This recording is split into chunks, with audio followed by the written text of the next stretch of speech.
प्यारे मित्रों, मैंने श्रीमद् भागवत गीता तब तक नहीं सुनी थी जब तक मुझे ज्ञान नहीं हुआ कि हम सब आत्माएं हैं और ये जिंदगी हम आत्माओं के लिए एक इम्तिहान है, अपने अंदर से अपने सबसे अच्छे रूप को बाहर निकालने का। और श्रीमद् भगवत गीता बटा भागवत गीता इस इम्तिहान को पास करने की एक अहम किताब। भगवत गीता के 18 अध्याय हैं और यह संस्कृत में परमात्मा द्वारा दी गई थी। समय के साथ संस्कृत भाषा रोजमर्रा की जिंदगी से निकल गई और यह ज्ञान मनुष्य से दूर हो गया। समय समय पर श्रीमद् भगवत गीता का साधारण अक्षरों में अनुवाद किया गया। इसी प्रयास को आगे बढ़ाते हुए मैं यहाँ श्रीमद् भगवत गीता संपूर्ण सार को एक आसान रूप में प्रस्तुत कर रहा हूँ। ये ज्ञान परमात्मा ने भगवान कृष्ण के द्वारा सबसे बड़े धर्म युद्ध महाभारत की रणभूमि कुरुक्षेत्र में अर्जुन को कुछ 5000 साल पहले दिया। ये वो वक्त था जब धर्म का बार बार उल्लंघन हुआ, परमात्मा का डर मनुष्य से निकल गया, लालच की होड़ में भाई ने भाई को मारने की कोशिश की और यही नहीं, एक ब्याहता को भरी सभा में अपने बड़ों के सामने अपमानित किया गया।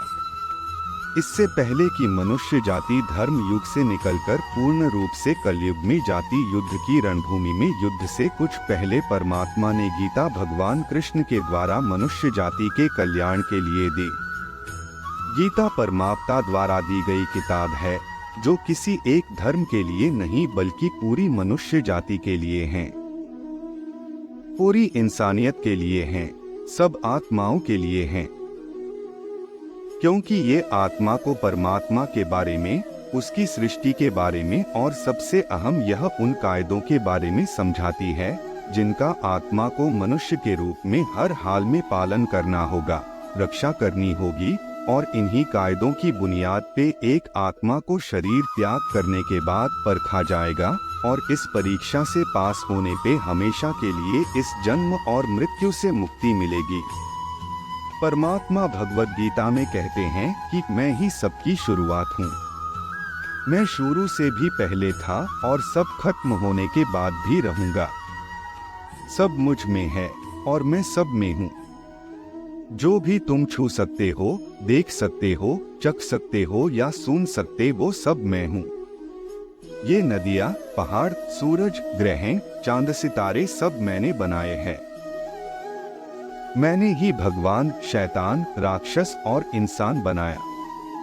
मैं सर्वव्यापी हूँ, सब में रहता हूँ। सब मैं हूँ, मैं हूँ, मैं ही हूँ। मैं ही ब्रह्मा बनकर सब बनाता हूँ और रुद्र बनके सब नष्ट कर देता हूँ। मैं ये सृष्टि यूं ही बनाता और तोड़ता रहूंगा ताकि आत्माओं को मौके मिल सके इस जन्म और मृत्यु से मोक्ष पाने को, हमेशा के लिए परमात्मा के साथ रहने को। भगवत गीता कहती है कि इस सबसे बड़ी परीक्षा के लिए परमात्मा ने प्रकृति का निर्माण 5 तत्व हवा, अग्नि, जल, पृथ्वी और ईथर से किया, जिन्हें हम छू के, चख के, सूंघ के और देख के हम समझ सकते हैं। पर खुद परमात्मा इन 5 इंद्रियों के समझ से बाहर हैं। उन्हें आत्मा इन इंद्रियों से नहीं जान सकती। आत्मा 5 इंद्रियों के साथ वैसे ही है जैसे एक लोहे का रोबोट, जिसे अपने बनाने वाले का कोई पता नहीं। अर्जुन को भी परमात्मा का विराट रूप देखने के लिए भगवान कृष्ण ने दिव्य नेत्र दिए। भगवत गीता समझाती है कि आत्मा अजन्मी है। इसे कोई मार नहीं सकता, कोई जला नहीं सकता, डूबा नहीं सकता, काट नहीं सकता। लेकिन आत्मा को परमात्मा के साथ हमेशा रहने के लिए ये परीक्षा रूपी जीवन में बैठना ही पड़ेगा। इस परीक्षा के लिए परमात्मा से बिछड़ के आत्मा को पृथ्वी पे किसी न किसी रूप में जन्म लेना पड़ता है और 88 करोड़ योनियों को जीने और भोगने के बाद एक आत्मा को मनुष्य का शरीर और दिमाग मिलता है। इस सबसे बड़ी मर्यादाओं की परीक्षा में बैठने के लिए हर मनुष्य को इस पूरी परीक्षा के दौरान तरह तरह की अच्छी और बुरी भावनाओं की चक्रव्यूह में अपने ही भाई बहन और मित्रों के साथ डाला जाता है।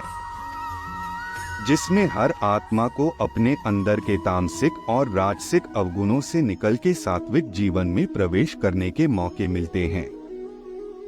परमात्मा को पाने को कर्मयोग कहते हैं। ऐसे कर्म जो परमात्मा की इच्छा से हो और दूसरों के कल्याण के लिए हो।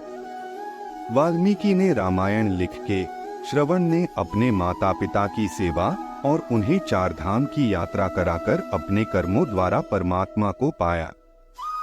श्रीमद् भगवद गीता समझाती है कि एक आत्मा दिमाग से भी परमात्मा के साथ योग लगा सकती है। इसे राजयोग कहते हैं, क्योंकि दिमाग या मस्तिष्क सब इंद्रियों का राजा है। एक मनुष्य अपनी आस्था, श्वास प्रणाली, अभ्यास, साधना और तपस्या से परमात्मा को इस योग के रास्ते पा लेता है। इस योग को समझने के लिए हमें अपने अंदर की एनर्जीज, शक्तियों यानी चक्र और कुंडलिनी को समझना पड़ेगा। आत्मा मस्तिष्क से ध्यान लगाकर परमात्मा के साथ योग लगा सकती है। शंकराचार्य, स्वामी परमहंस, स्वामी विवेकानंद और उनके जैसे कई योगी इस योग के रास्ते परमात्मा के साथ संधि लगा पाए। परमात्मा भगवद गीता में कहते हैं कि अगर किसी आत्मा को धर्म ना भी समझ आए, योग न भी समझ आए, पर अगर वो मेरी शरण में आ जाए तो मैं उसके सारे पाप माफ कर देता हूँ। परमात्मा को ऐसी दिल की गहराइयों से पुकार के पाने को भक्ति योग कहते हैं। चैतन्य महाप्रभु, मीराबाई और भगवान हनुमान इस योग के सबसे बड़े उदाहरण हैं।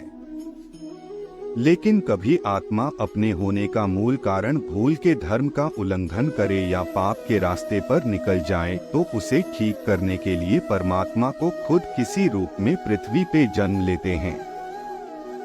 तो मित्रों, आइए श्रीमद् भगवद गीता को पूरा सुन के इस जिंदगी के असली मायने समझे और परमात्मा के साथ योग लगाए।